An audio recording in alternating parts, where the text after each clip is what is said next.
श्रीलंका ने रविवार को इतिहास रच दिया, भारत को हराकर अपना पहला महिला टी20 एशिया कप जीत लिया।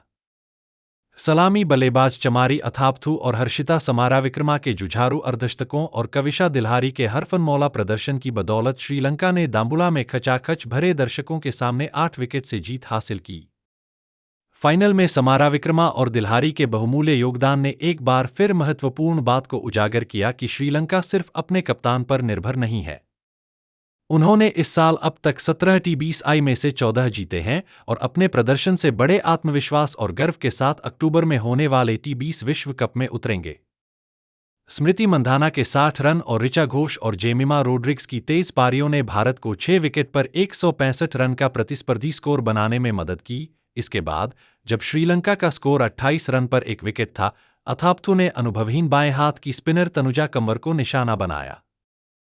शॉर्ट बॉल को डीप स्क्वायर लेग पर छक्का लगाने के बाद उन्होंने 2 फुल लेंथ गेंदों पर चौका और छक्का लगाकर ओवर में 16 रन बनाए और पावर प्ले का अंत 44 रन पर 1 विकेट पर किया।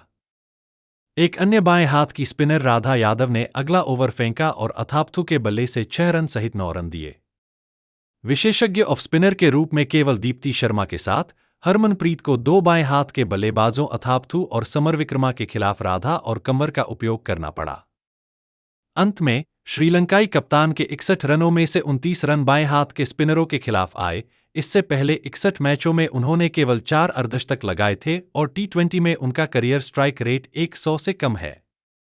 लेकिन रविवार को श्रीलंका को चाहिए था कि वह यथासंभव लंबे समय तक टिके रहें और उन नंबरों के बारे में न सोचें।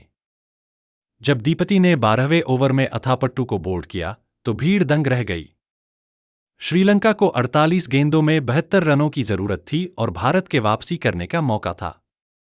सेट होने के बाद अपनी पहली 27 गेंदों पर 29 रन बनाने के बाद समरविक्रमा को अपनी टीम को जीत दिलाने की जिम्मेदारी सौंपी गई और उन्होंने शानदार अंदाज में ऐसा किया। उन्होंने पुल शॉट और स्लॉग स्वीप के साथ अपना सर्वश्रेष्ठ खेल दिखाया और आखिरकार नाबाद 69 रन बनाकर श्रीलंका के लिए शीर्ष स्कोर बनाया। जब आखिरी 3 ओवरों में 25 रनों की जरूरत थी तो राधा के 18वें ओवर में 17 रन, जिसमें समरविक्रमा ने 2 चौके और 1 छक्का लगाया, ने भारत को जीत से महरूम कर दिया।